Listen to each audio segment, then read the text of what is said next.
Welcome back to the Deep Dive. Let's dive right in. So relationships, right? They're incredible, fulfilling, and sometimes, well, let's be honest, they can be tough. They really can. And when we talk about the challenges, especially the really personal ones, the conversation often turns to intimacy. But what does that word even mean? That's a great question. For so many people, intimacy immediately jumps to the bedroom, to sex. Right. That's the default, isn't it? Yeah. And when that specific part of the relationship feels off, maybe desire has dipped, or you and your partner just seem kind of out of sync, it can feel confusing, isolating, even, well, shameful. Absolutely. And it rarely just stays in the bedroom. No, it impacts the whole connection, doesn't it? It really does. It touches on some of the most vulnerable aspects of being human. And paradoxically, because it's so private, it's often the hardest thing to actually bring up. Even with the person you're closest to. Exactly. So couples often navigate these struggles in silence, which just leads to, feelings of inadequacy or this worry that there's something fundamentally broken in their bond. Right. And that silent struggle is exactly why we're dedicating this deep dive to unpacking it all. Mm-hmm. We've gathered a stack of sources, articles, research findings, notes from experts that really dig into the complexities of intimacy and sexual health within relationships. Yes, good stuff in there. We're going to explore those really common challenges like low libido, mismatched desire, but really look beyond the surface. Get into the underlying causes and, importantly, the practical, actionable solutions these sources suggest. And our mission today really is to be your guides through all this material. We're going to pull out the most impactful insights, the surprising facts maybe, the knowledge that can genuinely make a difference in how you understand these topics. Think of this as your shortcut, a way to get well-informed, maybe find some surprising connections, hopefully with just enough humor to keep you hooked. Helping you think about intimacy and desire in a more nuanced, empowered way. Sounds like a plan. Okay, let's unpack this. So first things first, let's broaden our view a bit. Before we even get to the physical side of things, the sources we looked at make it crystal clear that intimacy is way bigger than just sex. Oh, absolutely. That's like the foundational insight here. The material defines several distinct yet totally interconnected dimensions of intimacy. They're all vital for a really robust relationship connection. And physical intimacy is just one piece. It's just one piece of the puzzle, yeah. Okay, so what's the first piece? The sources kick off with emotional intimacy. And this isn't just like talking about your day, is it? No, not at all. Emotional intimacy, according to this material, it's built on feeling profoundly safe and secure with your partner. Safe and secure. Yeah, it's about creating a sanctuary, really, where you can be truly seen and accepted for who you are. How do you build that? Well, it's forged through those raw, deeper conversations.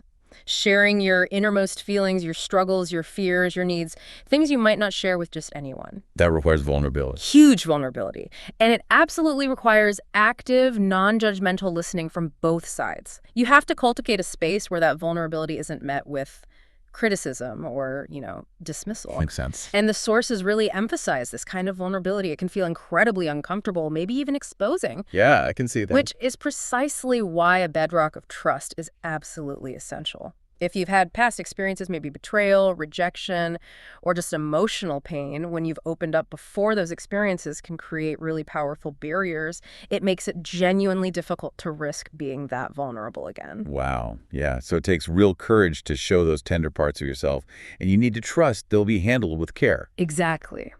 Okay, next up, the sources talk about intellectual intimacy. How's that different? So intellectual intimacy is all about connecting on a mental level. It's understanding and, just as importantly, appreciating how your partner's mind works. Like understanding their perspective. Yeah, and more. It involves learning their opinions, their worldview, what sparks their intellectual curiosity, what they're passionate about thinking and talking about. It's the connection that comes from engaging in meaningful discussions, debating ideas respectfully, sharing different perspectives, and really appreciating each other's unique way of seeing the world. So it's about stimulating each other intellectually. Precisely, yeah. Which sounds like it could feed right into the next one. Experiential intimacy. Is that basically just having fun together? Well, fun is definitely part of it, but it's deeper than just superficial enjoyment. The sources explicitly link shared activities and experiences to building this type of intimacy. Okay. It's about creating a shared history, like a collective memory bank you both contribute to. Those inside jokes only you two get. the adventures you go on together, navigating challenges as a team, or even just, quietly enjoying time in each other's presence, doing nothing much at all. All these things build a unique sense of us. Yeah, it's the fabric of your shared life. Exactly. It strengthens the bond through those common experiences. Okay, so we've got emotional connection, mental connection, shared life experiences, and then there's physical intimacy. But, crucially, the sources highlight this isn't only about sex, right? Absolutely not. That's a key takeaway. While sexual activity is certainly a component, physical intimacy covers a much broader spectrum of non-sexual touch and affection. Like what, specifically? Well, things like kissing, cuddling, holding hands, giving massages, offering a comforting touch when someone's upset. Even verbal affirmations related to physical presence or appearance count. Ah, interesting. Verbal affirmations, too. Yeah. The sources suggest paying attention to your partner's love language. Maybe they really value physical touch, or perhaps words of affirmation like complimenting how they look or simply saying, "I love you," frequently mean more. Gotcha. Tailoring it. Exactly. And the material also notes some really tangible benefits of this non-sexual physical intimacy.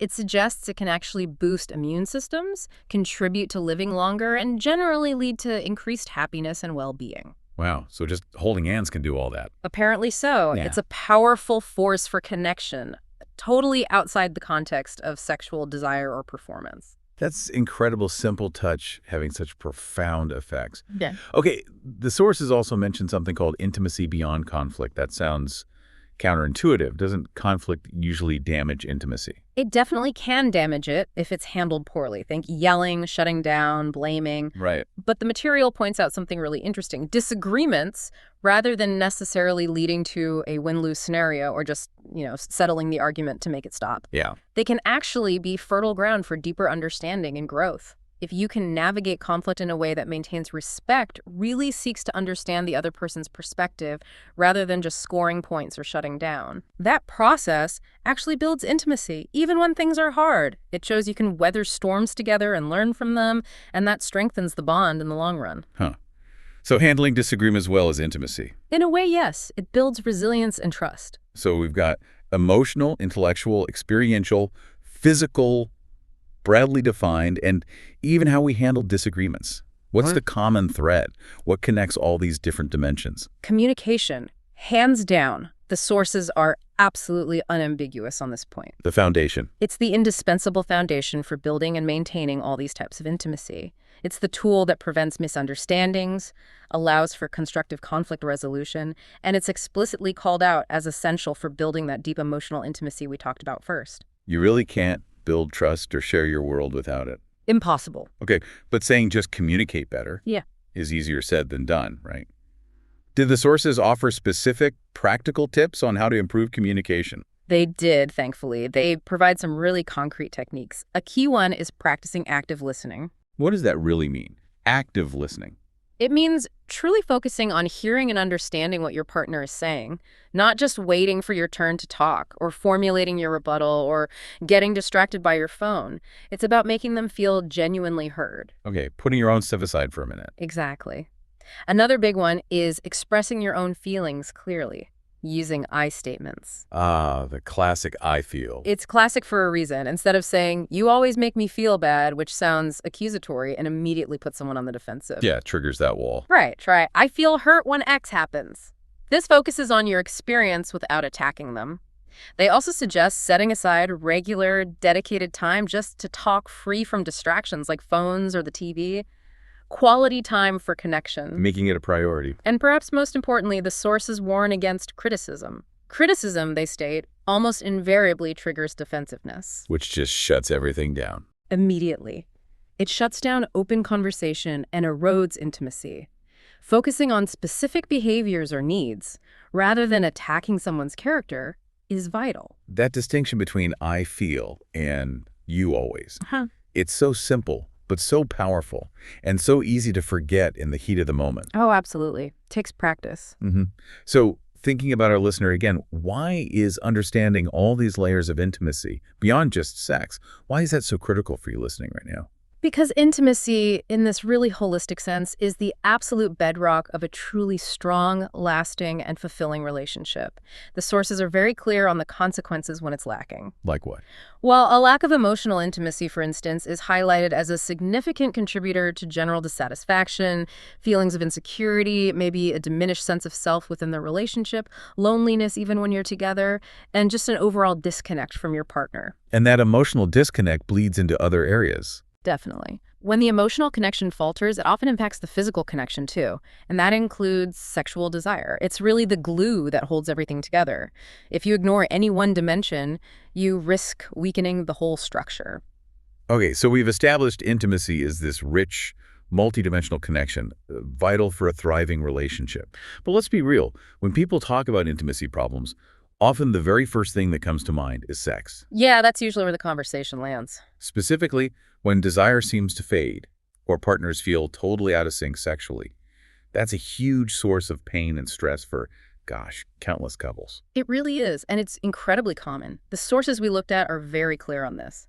Fluctuations in sexual desire are a completely normal part of the human experience throughout life. So it's not static. It's okay if it changes. Absolutely not static. It ebbs and flows based on, well, countless factors: stress, health, age, relationship dynamics. So having a period where sex drops off, what some people call a sexual dry spell, that isn't automatically a sign that the relationship is doomed. Not necessarily, no. The sources tend to frame these periods as phases. Challenging phases, for sure, but often ones that can be addressed and navigated. Okay. They also mention the term sexless marriage, noting a common, though kind of arbitrary definition is having sex fewer than 10 times a year. 10 times. That seems specific. It is a bit arbitrary, and this is the crucial point from the sources.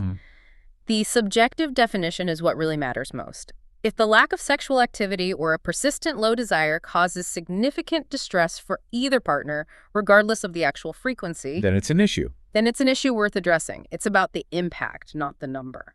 That feels really important. It's about the couple's own satisfaction, not hitting some external benchmark. Okay, but what if that persistent loss of desire does cause significant distress over a longer period? Then, according to the sources, it moves into the realm of clinical concern. Historically, it was known as inhibited sexual desire, or ISD. Okay. In current clinical language, it's often diagnosed as female sexual interest arousal disorder or male hypoactive sexual desire disorder. All right, those clinical terms. Yeah, and for a clinical diagnosis, the symptoms typically need to be present for at least 6 months and cause marked distress for the individual. It's a recognized condition with complex underlying causes, not just a temporary dip.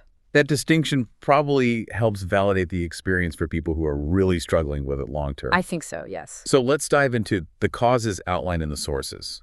What's actually behind this loss of desire or other intimacy issues? It sounds like it's rarely just one simple thing. Oh, you're absolutely right. It's almost always multifaceted. The sources detail this complex interplay of factors. Let's maybe start with the biological and hormonal aspects they highlight. Okay, what's happening in the body? Well, for males, low testosterone levels are a significant factor impacting libido. The sources cite a healthy range, typically between, say, 450-600 nanograms per deciliter, or NGDL. And below that? Levels below 300 NGDL are generally considered low. Now, while a gradual decrease is a normal part of aging for men, a more drastic drop can profoundly affect sex drive and function. It's a common issue, definitely worth a medical evaluation if suspected. Okay, and for females, hormones play a big role too. Huge role. Estrogen levels are crucial, particularly the decline many women experience during menopause. Like menopause. That drop impacts not just desire, but also physical comfort during sex, often causing vaginal dryness and thinning tissues. The sources mention things like estrogen replacement therapy and just using vaginal lubricants as potential ways to help alleviate those physical barriers. Makes sense. Physical comfort is key. Definitely. And the sources also delve into the impact of something called calculated free testosterone, or CFT, in women. Free testosterone. Yeah. Low levels of free testosterone, the testosterone that's actually biologically available, even if total testosterone is within a typical range, can contribute to low libido, difficulty with arousal, and even orgasmic dysfunction in women. So it's not just the total amount, but what's actually usable by the body. Precisely. But the sources mention something else really important about women and hormones related to contraception. Oh, birth control. Yes, this is a key insight from the material that many people might not be aware of. Hormonal contraception, things like birth control pills, patches, rings, they can elevate a protein called sex hormone binding globulin, or SHBG. SHBG. Okay. And as the name suggests, SHBG binds to sex hormones, including testosterone. So by increasing SHBG, hormonal contraception can actually reduce the amount of active, free testosterone circulating in a woman's body. Even if her ovaries are making normal amount. Exactly. And this can potentially lead to a decrease in desire, arousal, and function. It's Right. explicitly called out in the sources as a common, though often overlooked, cause. Wow. That's really significant information, especially given how common hormonal birth control is. It really is. Definitely something to discuss with a doctor if low desire coincides with starting or changing hormonal methods. Good point. What other biological factors are mentioned? Well, chronic health conditions are significant contributors. Yeah. Diseases like diabetes and hypertension. Things that affect blood flow. Exactly. Also, chronic pain conditions like vulvodynia that's persistent, unexplained pain in the vulva, and ongoing infections like recurrent yeast infections or UTIs can all negatively impact sexual desire and just the physical ability to engage comfortably in sex. Makes sense. Pain is a huge turnoff. Absolutely. And reproductive health conditions like endometriosis or polycystic ovary syndrome, PCOS, are also noted contributors, often due to the pain, hormonal imbalances, or general discomfort they cause. And physical pain during sex itself. That's obviously a major barrier. Huge. The sources specifically address something called genitopelvic pain penetration disorder. That sounds serious. It covers conditions previously known as dyspareunia, which is painful intercourse, or vaginismus, which involves involuntary muscle spasms, making penetration difficult or impossible. The diagnosis requires persistent or recurrent pain or fear of pain or significant muscle tightening associated with attempted penetration, lasting for at least 6 months. Addressing the underlying physical source of pain is absolutely critical. Okay, so the body and hormones play a massive role. What about the mind and our emotions? The psychological and emotional factors? These are consistently cited as huge contributors to low libido and intimacy issues for both men and women. Like what specifically? Mental health conditions like depression, high levels of chronic stress, and ongoing anxiety are practically guaranteed libido killers. Stress is a big one. Massive. One source highlighted research specifically showing that chronic stress significantly impairs genital arousal in women. It linked it to elevated cortisol levels and, frankly, just being too distracted by worries to be present and relaxed enough for intimacy. Yeah, it's hard to feel sexy when you're overwhelmed or just mentally somewhere else. Precisely. And even simple exhaustion and monotony, just feeling tired all the time, or finding your mind wandering during sex because you're stressed or maybe even bored are also noted causes. Boredom too, huh? Yeah, routine can sometimes dampen things. The sources also touch on an interesting point.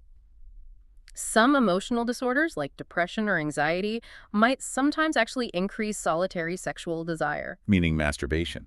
Exactly. Someone might still feel like masturbating, but at the same time, those same disorders can decrease dyadic sexual desire, the desire for intimacy with a partner. Oh, interesting distinction. So you might still have a drive, just not for partnered sex. Exactly. It helps explain that sometimes confusing picture.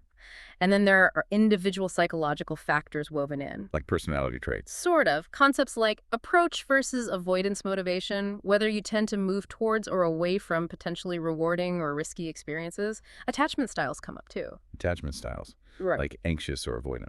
Yes, those insecure styles are linked in the sources to less satisfying sex lives and lower frequency. Impulsivity is mentioned. Impulsivity. Specifically, a type called positive urgency, the tendency to act rashly when feeling good, which is linked to risky sexual behavior, maybe not directly low desire, but related to sexual health. And on the flip side, mindfulness. Being present. Exactly. The ability to be present and aware, that's positively linked to desire, arousal, and satisfaction. So our core psychological makeup really shapes our sexual experiences. It's striking how deep it goes. Okay, let's shift into the relationship itself. Yeah. The relationship factors. This feels like ground zero for a lot of intimacy problems. It often is, yeah. Relationship distress and poor communication are very, very frequently cited in the sources as major drivers of low desire and those sexual dry spells. And the big one you mentioned, mismatched desire. Right, where one person wants sex significantly more or less often than the other. This is perhaps the most commonly discussed relational challenge in the sources. So common. Incredibly common. And the sources really hammer this point home. Neither partner is inherently wrong for having a different level of sexual desire. That's so important to hear. It is. There's no universal standard, no normal amount of sex a couple should be having. The key metric is the couple's own subjective happiness and satisfaction with their sexual frequency and connection. But that difference, even if neither person is wrong, if it's not handled well, it can become a massive source of conflict, can't it? Oh, absolutely. It can spiral into what one source vividly calls the refusal-resentment cycle. Refusal-resentment cycle. Okay, break that down. Here's how it often plays out, according to the sources. The higher desire partner initiates sex, maybe repeatedly, and is turned down by the lower desire partner. Okay. Now, these repeated refusals, especially if they aren't communicated or received with sensitivity, can lead the higher desire partner to feel deeply rejected, inadequate, unattractive. Taking it personally. Exactly. They might start thinking things like, they're not attracted to me anymore, or if they really love me, they would want me. The sources note this partner can feel a profound sense of inadequacy or rejection, which fuels that simmering resentment. Oof. Yeah. They might internalize the idea that something's wrong with them or that their partner just doesn't care about their needs.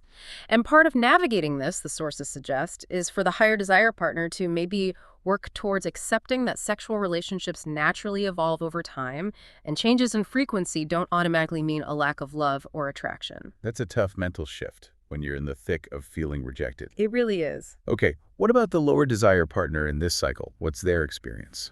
Well, the lower desire partner often feels immense pressure. They can feel guilty, maybe inadequate themselves for not wanting sex enough, or resentful that their natural desire level is constantly being framed as a problem. Like they're failing somehow. Yeah. They might feel like they're constantly having to perform desire, or worse, feel pressured or coerced into having duty sex just out of obligation or to avoid conflict. Duty sex, that sounds awful. It really diminishes the connection. And the sources are very clear. The more pressure the lower desire partner feels, the less spontaneous desire they will likely experience. That pressure backfires. Massively. They can start to associate sex with stress, obligation, or even fear of disappointing their partner, which understandably makes them less likely to initiate or even be receptive. And as we touched on, for many women, especially those juggling work and motherhood, sex can feel like just another task on the to-do list, an unwanted addition to the second shift. Another obligation. Which just adds to the pressure and kills desire. So pressure actively reduces desire for the person feeling it. Yeah.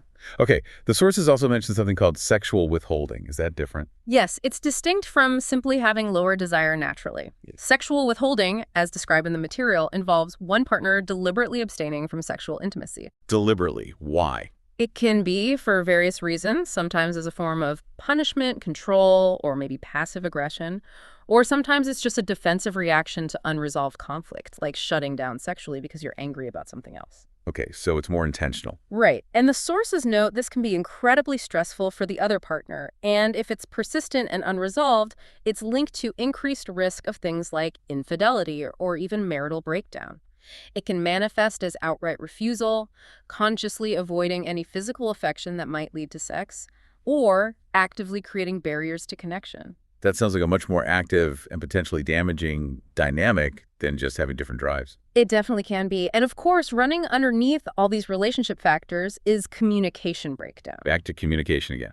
Always. Poor communication is consistently linked in the sources to decreased sexual activity and lower overall relationship satisfaction. The material also suggests that existing intimacy conflicts can negatively influence how couples express conflict in other areas of their relationship too, maybe moderated by things like depression. It all interconnects.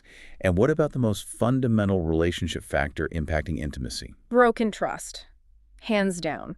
Infidelity is the obvious one, but it also includes dishonesty, lack of reliability, deception, breaking promises. The sources are clear that any significant breach of trust fundamentally damages intimacy on all levels. Makes sense. Hard to feel close or safe if you can't trust someone. Exactly. It's incredibly difficult to feel vulnerable, safe, or desirous of someone when that foundation of trust has been shattered. Rebuilding takes significant effort and time, and the impact on sexual intimacy is often profound and long-lasting. Okay, stepping back a bit from the relational dynamics, the sources also listed lifestyle and other factors. What kind of things fall under this category? Right, things beyond the relationship itself. Medication side effects are a really significant category here. Meds affecting libido. Yes. SSRIs, those are the common selective serotonin reuptake inhibitors used for depression and anxiety, and hormonal contraceptives, as we already discussed, are specifically highlighted in the sources as, quote, notorious for their potential to decrease libido. Notorious. Yeah. But it's not just them. Other medications, including other types of antidepressants, antipsychotics, various psychiatric drugs, and also cardiovascular and antihypertensive blood pressure medications, can also have a dampening effect on desire or function. So a lot of common A medication. fair number, yes. It's absolutely crucial to talk to your doctor if you suspect a medication might be impacting your sex drive. Don't just stop taking it, obviously, but have that conversation. Good advice. Always check with your doctor. What else in lifestyle? Substance use is noted. Excessive alcohol consumption and recreational drug use can both directly and indirectly negatively impact sex drive and function. Smoking also gets a mention. Smoking, too. How? It impacts sexual function, particularly blood flow, which is essential for arousal in both men and women.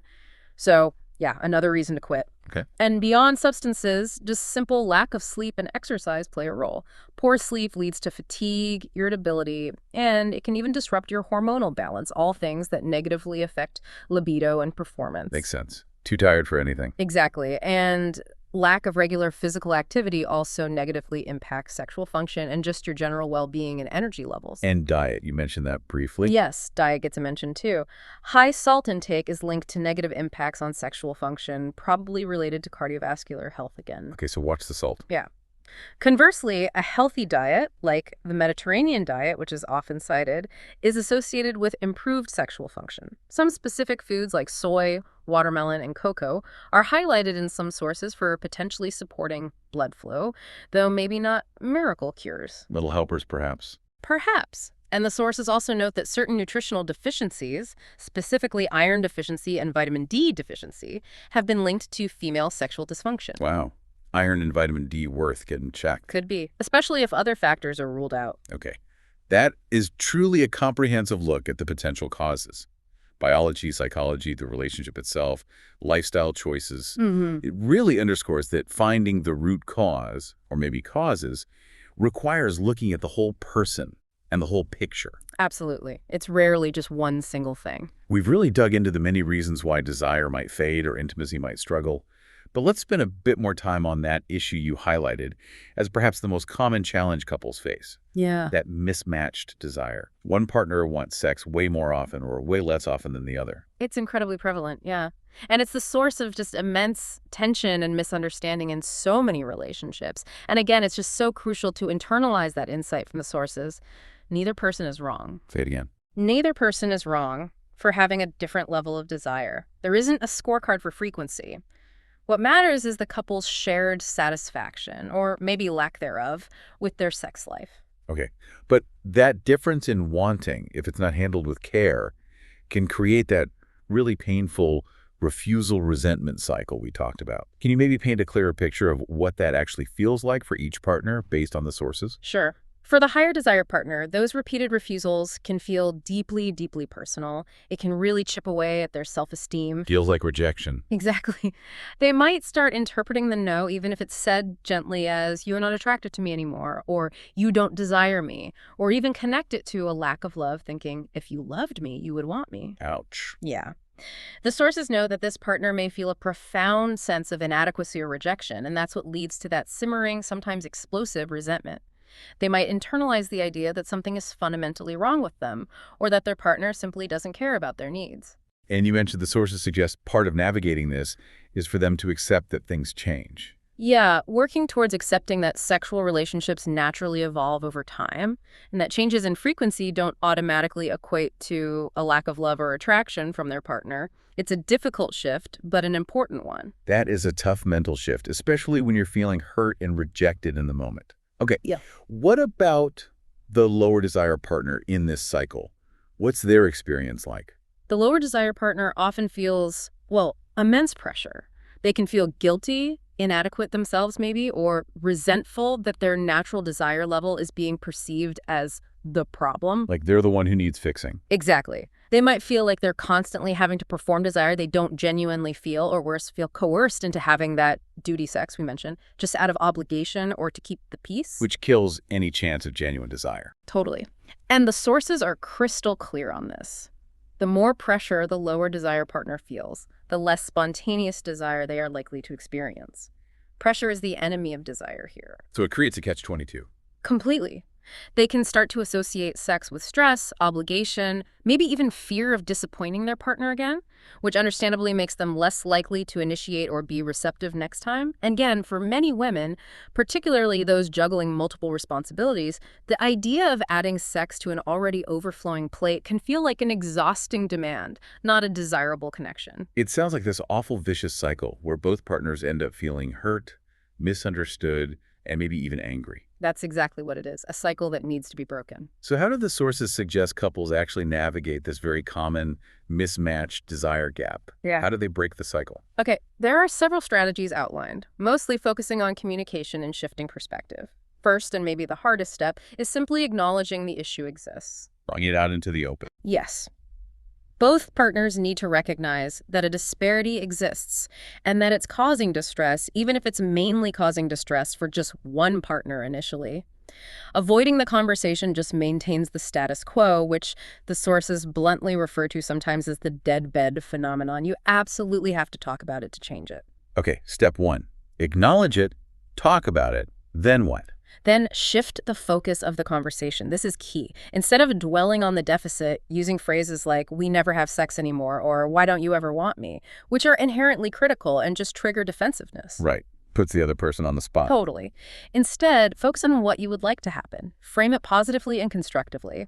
Try things like, "I'd love for us to find ways to feel more connected physically," or "could we talk about ways to maybe increase intimacy in our relationship that feel good for both of us?" So it's a collaborative, not accusatory. Exactly. It invites collaboration rather than placing blame. That simple language shift can be really powerful. Okay, acknowledge and reframe the conversation. What else? The way sex is initiated is also a key area for change, particularly for the higher desire partner. The sources suggest they reconsider their approach. How so? Maybe initiate more slowly, perhaps focusing on affection first without immediate expectation, or initiate in different ways that aren't solely focused on leading directly to intercourse. Understand and communicate that sexual satisfaction isn't defined by just one specific act. Broaden the definition of sex. In a way, yes. And be really mindful of the pressure you might inadvertently be putting on your partner, perhaps through repeated, unsuccessful attempts, or by visibly taking refusals very personally. Okay. What about the lower desire partner's role in initiation or response?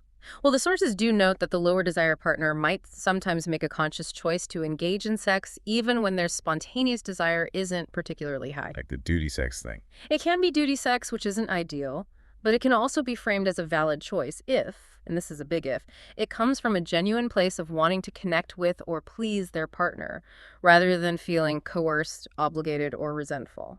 That sounds like a really delicate line to walk. It's incredibly delicate. It requires very high levels of trust and extremely clear communication about feelings and motivations. The distinction between a chosen act of connection versus resentful obligation is absolutely vital. Okay. Trust is key there. What other strategies? Another strategy frequently cited by the sources, particularly helpful for the higher desire partner, is There's a lot of ingrained cultural beliefs about relationships and sex. It absolutely does. It shifts the focus from expectation and entitlement to mutual consideration, respect for autonomy, and individual self-management alongside partnered connection. Yeah. What else? Another crucial strategy for navigating mismatched desire is, as we touched on, broadening the definition of sex and focusing on intimacy beyond just penetrative intercourse. Getting creative. Exactly. The sources suggest exploring other ways to achieve sexual connection, maybe focusing more on oral sex, manual stimulation, using sex toys together, or engaging in prolonged sensual foreplay without the pressure or necessity of culminating in intercourse every time. Finding other ways to connect physically. Yes. It's about expanding your sexual repertoire and finding what feels pleasurable and connecting for both of you, recognizing that might not always involve the exact same activities or outcomes. So it's not just about changing the frequency, but increasing flexibility and creativity in how you connect sexually. Precisely. It's about finding ways to share physical pleasure and closeness that work for both partners' desire levels and preferences on any given day or in any given phase of life. And speaking of phases, Right. The final point the sources advise is for couples to communicate proactively about how sexual frequency might change naturally over time. Life happens, right? Stress levels change, health fluctuates, schedules get crazy, kids come along. life seasons. Exactly. Openly discussing that frequency might ebb and flow based on these external factors, energy levels, or other demands can prevent unspoken assumptions and resentment from building up when things inevitably shift. These strategies all seem to emphasize partnership, deep understanding, and really open conversation. Yeah. It's not about forcing the lower desire partner to want more or shaming the higher desire partner into wanting less, No, not at all. but finding a way to meet in a space that works for this specific couple, accepting that the quantity might differ from one partner's ideal, but the quality of connection in all its forms can still be incredibly high. That's the goal, absolutely. Mutual respect and finding your unique balance. Okay, so we've looked at the many dimensions of intimacy, the complex reasons behind low desire and other issues, and how to navigate that very common challenge of mismatched libido. Now, let's turn our attention to what the sources suggest you can actively do to improve intimacy and address these challenges. What are the practical strategies and solutions they recommend? Let's get actionable. Right. Moving into the what to do part. Given how many potential causes we identified, it's probably not surprising that many solutions start with lifestyle modifications. Makes perfect sense, especially when you think about how much things like stress, health, and just being exhausted impact desire. Exactly. Stress reduction is a major one the sources emphasize. They strongly recommend incorporating stress management techniques into your daily or weekly routine. Like what kind of things? Well, it could be anything that works for you, really. Engaging in regular exercise, practicing mindfulness or meditation, spending time in nature, journaling your thoughts, pursuing hobbies you enjoy, basically anything that helps you unwind and lower your overall stress levels. And this directly helps sex drive. The sources explicitly link managing chronic stress to improved mental health, general well-being, and directly to better sexual health and desire.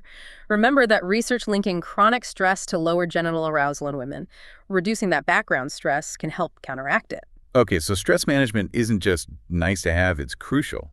Sleep, too, right? Oh, absolutely. Prioritizing sleep seems almost non-negotiable based on the sources. Poor sleep is a significant libido killer. How much sleep are we talking? They generally recommend aiming for 7 to 9 hours of quality sleep per night.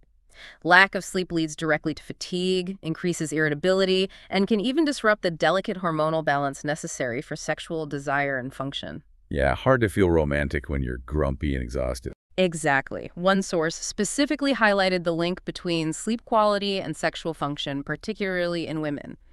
When you're exhausted, sex is often the last thing on your mind. Okay, stress down, sleep up. What about exercise? Regular exercise is highly beneficial, according to the sources. Cardiovascular activity, in particular stuff that gets your heart rate up, boosts energy levels, improves mood and self-esteem, and has direct positive impacts on physical health, including circulation. Good circulation is key for arousal, right? Absolutely. Yeah. Think about the link between conditions like high blood pressure and erectile dysfunction.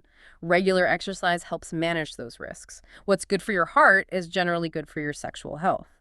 A systematic review mentioned in the sources even showed that physical activity interventions significantly improved erectile function in males. So getting your body moving is definitely key. That's a pretty powerful incentive to maybe hit the gym or just go for a brisk walk. And diet also came up earlier. Yes, adopting a healthy, balanced diet supports overall health, which naturally includes sexual health. The sources specifically mention the benefits of a Mediterranean-style diet. Lots of fruits, vegetables, healthy fats. Anything to avoid. Decreasing high salt intake is recommended, likely due to its impact on blood pressure and circulation. Okay. Any specific good foods? Well, while maybe not miracle foods, some sources suggest things like soy, watermelon, and cocoa contain compounds that might potentially support blood flow, which is vital for arousal. And again, addressing those potential nutritional deficiencies like low iron or vitamin D, especially in women, can sometimes alleviate associated sexual dysfunction if that's a contributing factor. Okay, so taking care of your body and mind through these lifestyle changes really lays essential groundwork for better intimacy. Absolutely fundamental. What about communication and relational approaches? We come back to communication. Because it's that important. The sources reiterate again and again that talking openly and honestly with your partner is perhaps the single most impactful thing you can do for both emotional and sexual intimacy. Sharing everything. Likes, dislikes. Yeah, sharing your likes, dislikes, fantasies, boundaries, needs. It builds trust, it deepens understanding, and it makes sex more enjoyable simply because you're actually on the same page. Less guesswork involved. But we know these conversations about sex can be notoriously difficult for so many couples. Do the sources offer practical guidance on how to actually start or navigate them without it becoming awkward or confrontational? They do, thankfully. They offer some specific framing techniques that can help. One really helpful tip is to ask for permission to have the conversation first. Ask permission. Yeah, something gentle like, hey, I'd really love to talk a little about our sex life and how we connect physically. Is that something you'd be open to talking about sometime soon? This respects your partner's space and readiness. Okay, I like that. Less demanding. Exactly. Another tip is to start on a positive note, acknowledging what's already good between you. Maybe, I love being intimate with you, and I was thinking about ways we could explore our connection even more. Or, I feel really close to you generally, and I just want to make sure we're both feeling fulfilled in all areas, including physically. Starting with appreciation. Nice. Yeah.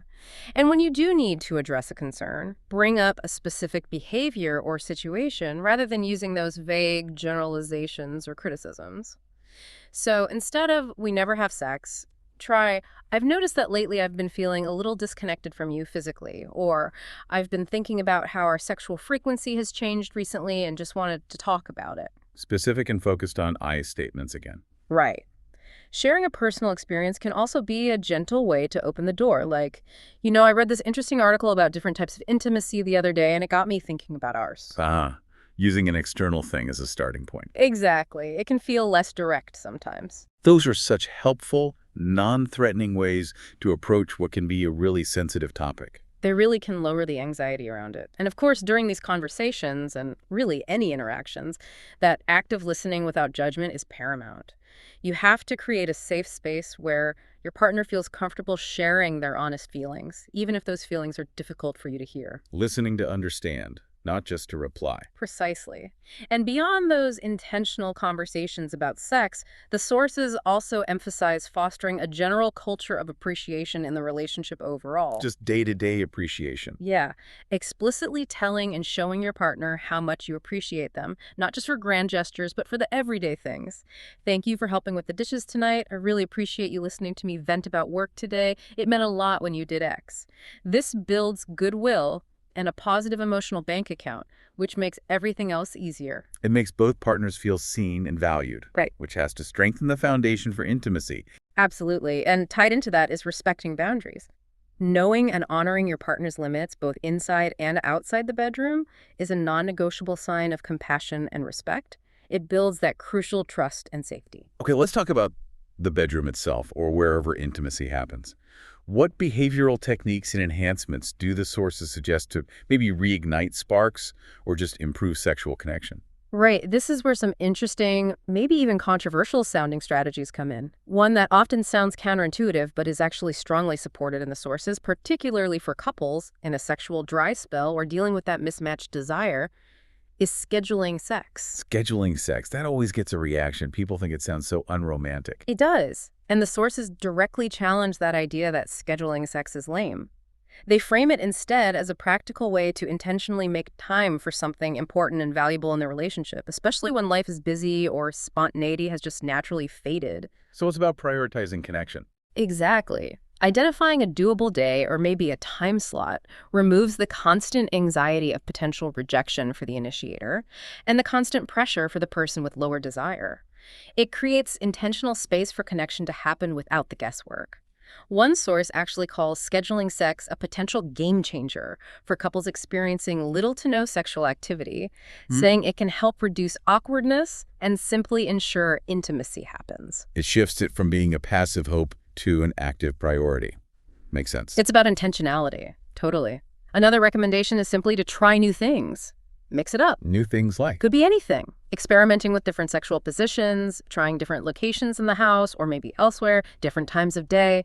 It also includes incorporating more varied foreplay, maybe introducing sex toys together if you're both open to it, or exploring shared fantasies verbally or physically. Novelty and variety can add spice and keep the sexual connection from feeling monotonous or predictable. So it's not just about the main event, but the shared exploration and playfulness around it. Absolutely. And importantly, linked to that, The sources emphasize focusing on quality over quantity.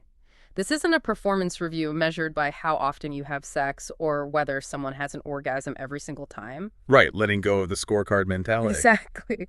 The goal should be to have sex that feels mutually pleasurable, connecting, and meaningful for you and your partner, Yeah. not trying to live up to some external standard you saw in a movie or read in a magazine. Make the most of the sexual times you do have, prioritizing the connection and enjoyment itself. That takes a lot of pressure off. Yeah. Just focusing on the quality of the experience. It really does. A simple but very effective practical tip mentioned, particularly relevant for women post-menopause, but applicable to anyone experiencing dryness, is using lubricants. Good old lube. Yep. Vaginal dryness is incredibly common, and lubricants and vaginal moisturizers can significantly alleviate discomfort and increase enjoyment. It's such a simple tool that can make a really big difference in physical comfort. Definitely something easy to try. For sure. Also, being patient and communicative during sex itself is key. Don't expect your partner to be a mind reader. Kindly tell them what feels good, what you like more of, maybe what you dislike. Gentle guidance. Guiding them towards pleasure. Yeah. And always, always stay within the comfort level of the partner who is least comfortable. Check in verbally or non-verbally, ask questions if you're unsure, and prioritize mutual consent and comfort throughout the entire encounter. The sources also throw in the idea of maybe trying to play sexy games together sometimes as a way to introduce playfulness and get things going. Like board games or... Could be anything from revealing fantasies to dice games, whatever feels fun and low pressure for the couple. That sounds like it could lighten the mood. Yeah. Okay, finally, going back to building intimacy beyond sex. Are there specific techniques mentioned for that? Yes. The sources suggest scheduling sensual dates. Sensual dates, how are they different from sex dates? These are planned times specifically dedicated to exploring sensuality and physical connection without the expectation or goal of intercourse. Okay, so pressure off for intercourse. What do you do? It could involve things like giving each other non-sexual massages, taking a bath together, prolonged cuddling, or simply exploring different types of non-genital touch, like tracing patterns on each other's skin, focusing on sensation. The goal is just connection and exploring pleasure. And this helps with desire how? It's especially helpful when spontaneous desire is low because it encourages responsive desire. That's the idea that while you might not feel like it initially, intentionally creating the conditions for connection and pleasure can actually build desire in the moment. Ah, so desire doesn't always have to come first. Exactly. But the sources add a crucial caveat. These explorations must always, always respect both psychological and sexual boundaries. It's about invitation and mutual exploration, never obligation or pressure. Got it. Invitation, not obligation. Precisely.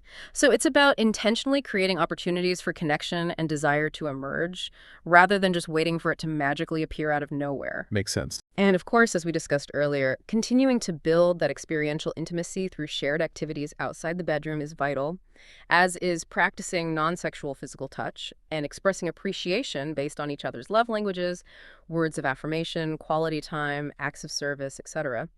These different pathways to connection all reinforce the overall bond and create a richer intimacy that can support the sexual dimension when it happens. That's a wealth of practical advice, really covering everything from taking care of your physical and mental health, improving communication, to specific techniques, both in and out of the bedroom. It really highlights that addressing intimacy issues often requires a multi-pronged approach, doesn't it? Definitely. Not usually a single magic bullet. So, thinking about your relationship, maybe as you're listening, which of these strategies we've discussed resonates most strongly? Which feels like the most actionable step you could potentially take next? Something to ponder. We've covered a significant amount of ground today. We went from understanding the multifaceted nature of intimacy, way beyond sex, to delving into that complex web of reasons behind challenges like low desire and mismatched libidos. And we explored a really wide range of practical strategies covering lifestyle, communication, and behavioral techniques. But despite trying these approaches, sometimes issues are really deeply rooted, or just too challenging for couples to navigate entirely on their own. That's a key point the sources really emphasize. Recognizing when you might need external support isn't a sign of failure at all. If anything, it's a sign of wisdom and commitment to the relationship's health. Professional help is often necessary when issues are persistent, complex, or are severely impacting the couple's well-being and happiness. So when do the sources strongly recommend seeking professional help? What are the flags? They stress that if sexual issues are causing significant distress for either partner, or if they are negatively affecting the overall health and stability of the relationship or marriage itself, it's probably time to seek help. This is particularly true if there's been a significant breach of trust, like infidelity, Right. or if communication has just completely broken down and you feel stuck, or if persistent low libido hasn't improved despite genuinely implementing lifestyle changes and trying those communication strategies we've discussed. If you're hitting a wall, help is available. Okay. Who should couples look to for this kind of help? What kind of professionals? The sources specifically highlight the role of sex therapists. Sex therapists. What exactly are they? These are licensed mental health professionals, psychologists, social workers, counselors, marriage and family therapists who have specialized additional training specifically in addressing sexual issues. Okay, specialized training. Yeah. And what can a sex therapist actually do for a couple or an individual? Well, they use talk therapy primarily, but also incorporate specific behavioral techniques to help individuals and couples work through a really wide range of sexual concerns. Like the low desire we've talked about. Exactly. Addressing sexual dysfunctions like low desire, difficulties with arousal or orgasm, pain disorders, but also resolving broader intimacy issues and navigating relationship problems that stem from or directly impact the sexual connection. How do they help? What's the process like? They can help you identify the underlying root causes, the biological, psychological, relational factors we discussed. They teach you how to communicate more effectively and comfortably about sex, and they can guide you through targeted exercises. For example, they might introduce techniques like sensate focus. Sensate focus. What's that? It involves structured, non-demanding touching exercises designed to help couples reconnect physically, reduce performance anxiety, and expand their understanding of pleasure and intimacy together.